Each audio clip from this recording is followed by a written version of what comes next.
Haunting phone calls unveiled. You know how they say your phone is always listening? I used to laugh that off, until last week, when I started getting calls from an unknown number every night at 2:13 a.m. At first, it was just static, but then I realized the voice on the other end was mine, echoing back desperate, panicked screams. I never remembered making those sounds, and yet, they were undeniably me. Stay with me, because what happened tonight has me questioning everything about my reality. I work the graveyard shift at a remote gas station off the highway, the kind of place headlights only find by accident. The nights are quiet and lonely, the air thick with the hum of fluorescent lights and the distant rush of semis. Each time the calls came, I'd step outside, scan the empty lot, and chalk it up to some sick prank. But when I replayed the voicemails, I could hear something else, a faint, guttural voice beneath my own, whispering things I couldn't quite understand.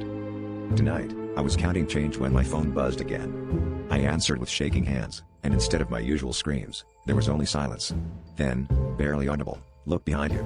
The words crawled through the speaker, and for a second, I was paralyzed. I glanced at the security monitors, nothing unusual. But then, in the reflection of the glass door, I saw a shadow matching my outline, but with its mouth stretched impossibly wide, mouthing the same words I just heard. My phone fell from my hand, shattering the silence.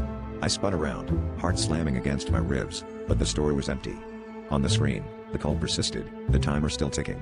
I watched, terrified, as my own reflection in every shiny surface began to move independently, screaming silently, pleading for help.